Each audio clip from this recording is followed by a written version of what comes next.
Content of today's episode does not substitute medical advice. If you have any concerns, please reach out to a medical professional or your local mental health service. Welcome to Mind and Soul Matters. I met Hero just over a year ago at a workshop on mental health and spirituality. This 16-year-old listened intently during the workshop without saying much.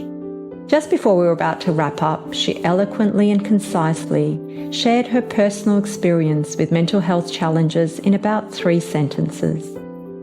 In those few sentences, she summed up the bio-psycho-social spiritual model of therapy.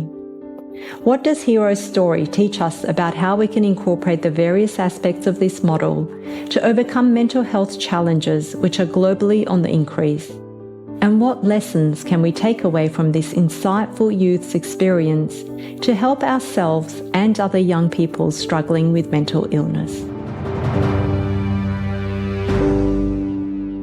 Welcome to Mind and Soul Matters, Hero. It's wonderful to have you here. Thank you for having me. Let's start with your personal experience of mental health. Tell us your story.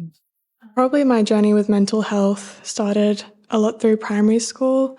I was in a reasonably isolated community, so it was pretty lonely. And being in a very small school, I went to a very small hippie school. You only had a very small amount of people. There was probably only like 25 most, and it kept getting smaller and smaller, and that's like all you got.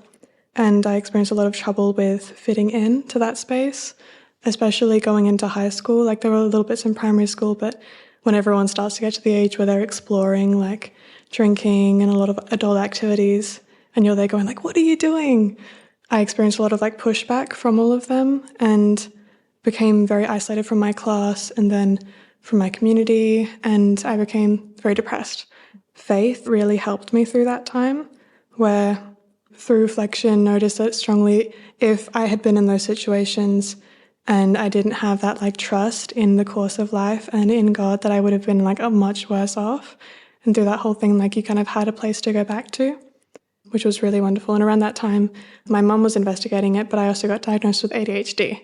So you had depression and ADHD to deal with. And what did depression look like for you? Well, I think it was urged by the ADHD, like a lot of that confusion, but it looked like the usual like apathy and everything was a really big effort and you just felt really lonely and just like cut off from everything and no one was like really reaching out. There's a lot of the like, oh, we prefer not to hang out with you because you're bringing the vibes down. Right. But yeah, it was a lot of just feeling like everything was too much and kind of giving into that. Everything was just a really big effort. Mm-hmm. And that was made even harder by that really negative environment. And then the struggles of going through school with ADHD can be really challenging. It feels very overwhelming. Mm-hmm, mm-hmm. But yeah, through being diagnosed with those 2 things, it kind of was an opportunity to go more into depth about like the whys and the hows, which is kind of probably where I began to become interested in psychology really, is figuring out. So you go on medication, but like trying to approach it in a holistic way and figuring out like, okay, so you're on medication and then therapy, which didn't work very well for me. Finding ways to become more engaged in mindfulness and reflection, and dance really helped. So finding the things that worked for you. Finding those things in a holistic way. Yeah. And you mentioned earlier that your faith was one of the things that helped you through that. In what way was your faith helpful? Obviously, it's really hard to be positive when you have depression, but it really helped to have that long term, like looking at those around me, I see a lot of desperation and kind of giving up. Everyone's like, I don't want to have kids because we're all going to die in 10 years. That kind of thing. Or like, what's the point of existence? Is it even though I knew like I'm struggling now and it's because I'm isolated and don't have access to a lot of support in my social setting and those kind of things. I always knew like, but there is a greater purpose to life. I know that this will pass and that I have trust in the course of my life and that it will get better. And it was very comforting. There's a lot of comfort in knowing that. I remembered that I declared at 15 and I was talking to my local spiritual assembly. One of the things that I said was that even if there isn't a God, it's still better to live a life in comfort of that trust than to live a life in desperation, even if it's not real. And for those who are not familiar with that, this concept is that you were born into a Baha'i family, but in the Baha'i faith, when you turn 15, you choose for yourself. It's not an automatic that you become a Baha'i just because your parents are Baha'is. At the age of 15, you chose for yourself to follow this path. And it's interesting that you say that your faith gave you a sense of hope. Sometimes, for some people, religion can sometimes give them a sense of guilt. And by that, what I mean is that they feel that if they were spiritual enough or if they prayed enough, then they wouldn't struggle with mental health challenges. But it's interesting because for you, it had a different angle. Can you share if any of that came into play or why you think that didn't come into play for you? Yeah, it's a good question. I feel that obviously there's always a bit of a struggle with that, but I'm not sure where it came from, but like growing up like through children's classes and very open parents who were always willing to have really big conversations. I was always in a lot of discussion with them about where I was and how I was feeling. And like I was obviously someone who was like, I'm never going to be mentally ill. That's for like people who are disconnected. Like I definitely had a sense that because I was religious, I wouldn't have that, or like I was too happy to have that. You'd be protected from it. Yeah, that I'd be protected from it. But I guess that like going through that, I was given enough trust and space in a really positive way that I didn't view it as a terrible thing, but more like a test or a difficulty that you were able to overcome or would help you grow.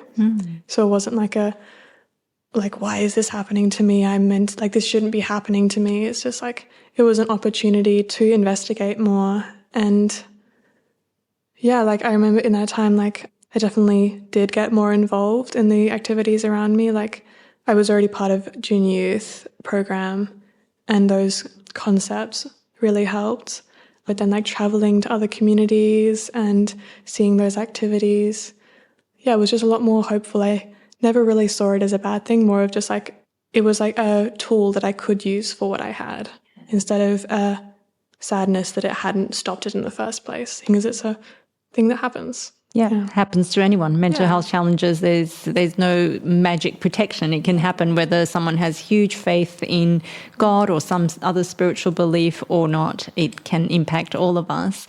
And it's interesting that you say your faith it gave you hope, but also it gave you tools in terms of ways to serve your community through the Junior Youth Empowerment Program, which again, if people are not familiar with that, we actually have an episode on Mind and Soul Matters, which goes through what the Junior Youth Empowerment Program, Spiritual Empowerment Program is. But these are ways that you could use as a way of service to others or contributing to your community.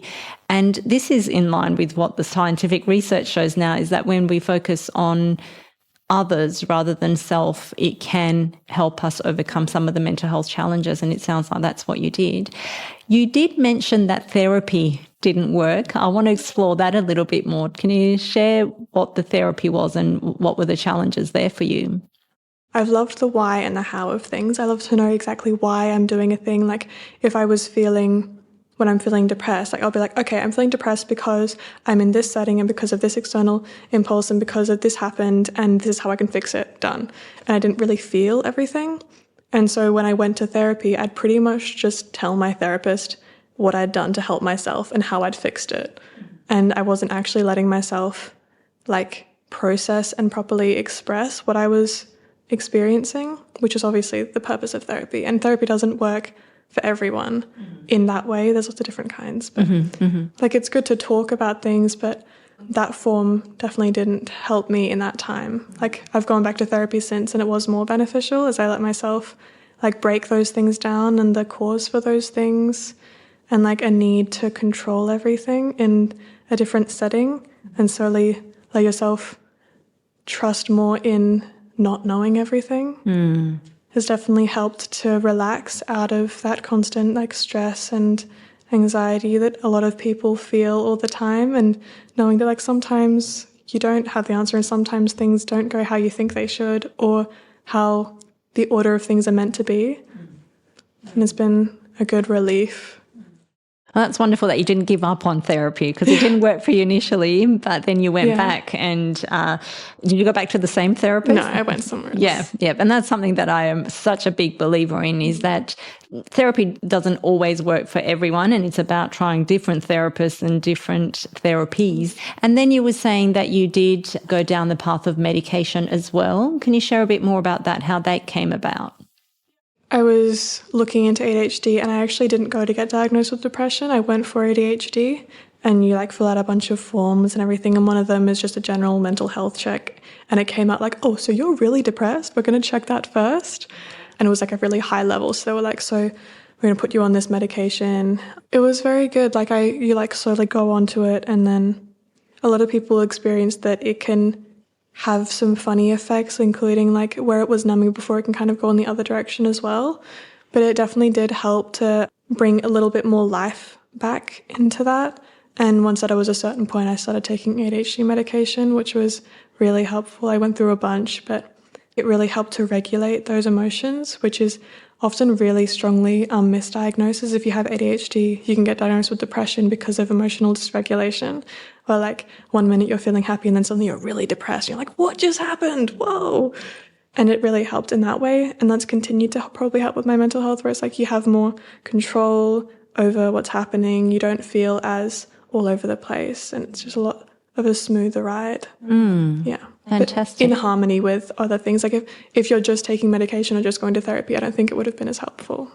Absolutely. And again, that fits in with what the research says, that when there's a diagnosable mental health condition, what is best is having the combination of these different things. And how you've explained this beautifully in terms of how the spiritual, the emotional, psychological and medical have all come together to help you work through some of these challenges.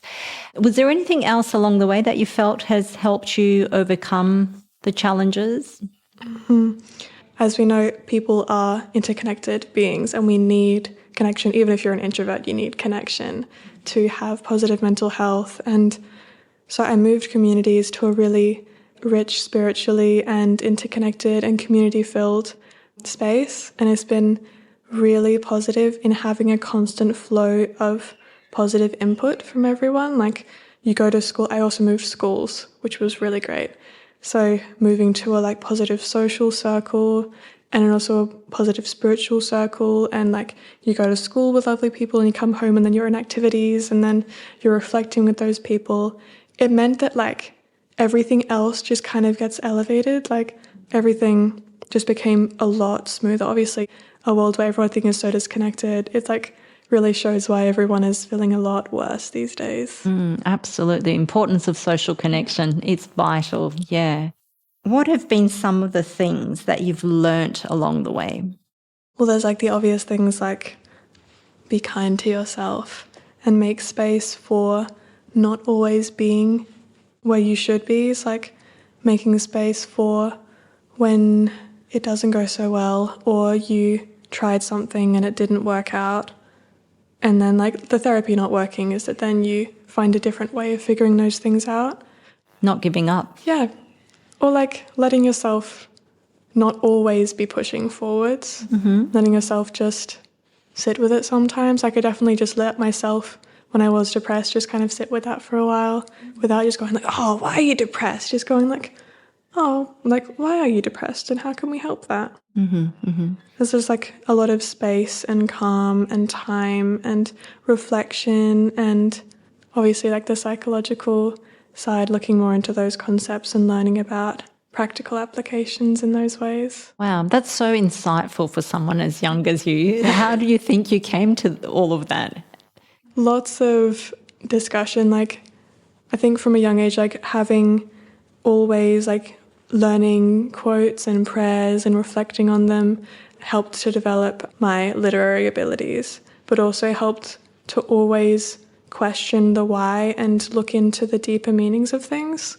And then continuing when you go into junior, you're constantly getting applications to look for confirmations, to find hope in that darkness, to look at people in a positive light, to persevere, all those things, find better habits. And then discussing with my family and my friends, lots of deep discussions, is you're constantly encouraged to aim for a high level instead of just having the apathy of like, oh, you're a teenager, you're meant to feel bad, you're meant to struggle, is like not letting that be what it's meant to be and pushing back against those expectations and going like, maybe I'm this age, but I can still look further and find further means of helping myself instead of just giving into the suckiness. Fantastic. That's brilliant. I do know a little bit about the Junior Youth Spiritual Empowerment, but you've really sold it to me. And every young person, every adolescent, teenager goes through these sort of challenges of sometimes having the social isolation or difficulties at school. There could be a whole range of things, and that is one of those tools that really is quite empowering for young people, as the name indicates, spiritual empowerment. I really saw that with the junior youth that I did the whole course with. I definitely saw a lot of change in them as people who hadn't grown up in Baha'i families. And where are you now, Hero? What's the plans for where you are now, what the future looks like? Yeah, so I just finished year 11 and this year has been honestly amazing. Yeah, I've been in a lovely community, been at a very academically challenging school in which I did a project last year on mental health and spirituality, looking at how, like, reflecting on all those learnings over the past few years and observations of my peers of how has religious disaffiliation impacted the increase in mental health issues. Oh, fascinating. Tell us what you found. Yeah, because I was really seeing that obviously not in every religion, but especially in Christianity, which is a widely spread religion, has been declining at the same time mental health has been declining. And I was like, is there a correlation between that as well as like the hopelessness amongst our generation? So I looked into that a lot. I looked at my own friends, I'd asked them, and lots of other areas of expertise and other people who had looked into it, and there definitely was a correlation.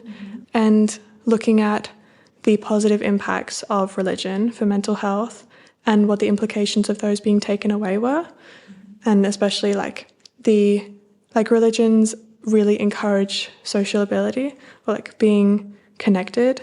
And when that was taken away, everything's become very fragmented in the world.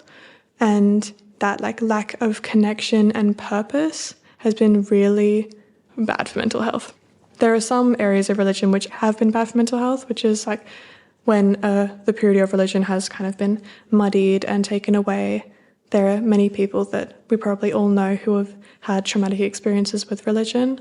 But on the whole, like religion is a really strong point of mental health growth, and the lack of that was not good. And so that was a large part of it. But at the end, I was looking at how we could help bring back that rift that had been created. And I was looking at, there are already some implementations that are being used in like the medical industry to bring back religion in different ways, including like ideals of like how to treat patients. As we see in the community building efforts of our communities, how we can bring that to the whole of the world to help mental health, to bring that connection and that community and that discussion and asking people how they're feeling and their opinions helps so much. Yeah.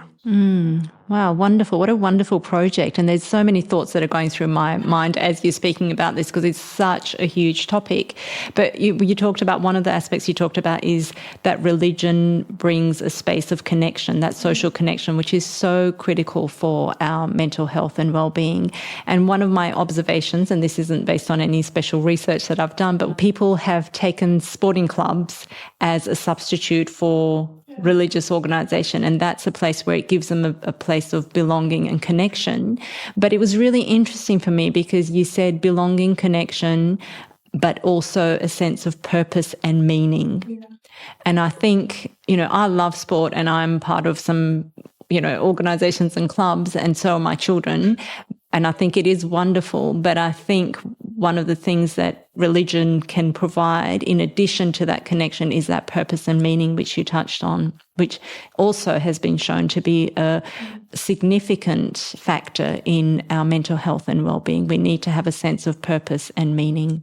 Yeah, through religion and through the teachings and through all that guidance constantly, you have a sense of purpose. And part of my project, I did like some surveys, and through looking at responses, I was able to see that those who weren't connected to their communities and who weren't connected to religion, or were but weren't really, like they are, but their parents are, so they're not really.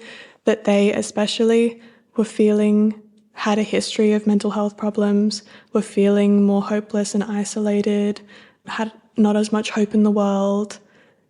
And on the opposite side, that those who did have a strong impulsive community and connection and religion had maybe some struggle with mental health. As we said, everyone can. Absolutely. But that especially they had a lot more of a hopeful outlook and had a lot more positivity and strength in who they were and in the world. And what does the future look like for Hero? Well, I still have year 12, obviously, to complete. But after that, I'll probably take off a year for a year of service, where as for people who don't know, it would be travelling to another community or my own community and serving full-time for a year in many ways. But after that, I'm not sure where I'll go yet, but I'm going to study visual arts because I love the arts and I think they're a wonderful expression that also helps mental health, is like a great way to gain perspective on how you're feeling even and see things from other perspectives, from other people and yourself. And I'm also going to study psychology and then neuropsychology, which came into an interest for me through investigation of my own journey with mental health, but also with ADHD and seeing that there's not as much research in that area. So like that would be a long journey. Obviously, I think it's about 10 years. But after that, I would use those findings to apply them to my community. Like I think somewhere in the writings it was saying to be able to serve, you don't have to do something that's hard for you. You can choose something that you love to help those around you. And obviously have a love of the why and the how, which is like what you do through neuropsychology. So I'd be able to help young people like myself struggling through this time of confusion and like lack of purpose, and especially with neurodivergencies, to have a lot of strength from that young age, like through the concept of like a tree that when it's young, it's still malleable, to be able to give them those supports so that they can grow tall and straight. Wow, fantastic. I'm sure you will be fabulous at all of that. And I wish you all the best. And thank you so much, Hero, for coming along and speaking so openly and frankly and sharing your experience. We know one of the best ways for us to remove stigma around mental illness is for people who have experienced it to talk more candidly about their lived experience. So thank you so much for coming along and talking to us. Thank you. It's been lovely. Thank you also to you, our listeners. You can continue to support us by sharing an episode with a friend and following Mind and Soul Matters on your preferred podcast app and on social media, where you can also keep up to date with our upcoming live forums. Look out for our next forum where you can join our live streaming channel from anywhere in the world or join us in person in Perth, Western Australia. A gentle reminder that the content of today's episode does not substitute medical advice. If you have any concerns, please reach out to a medical professional or your local mental health service. For listeners in Australia, you can also call Lifeline on 13 11 14. Look forward to your company next time on Mind and Soul Matters.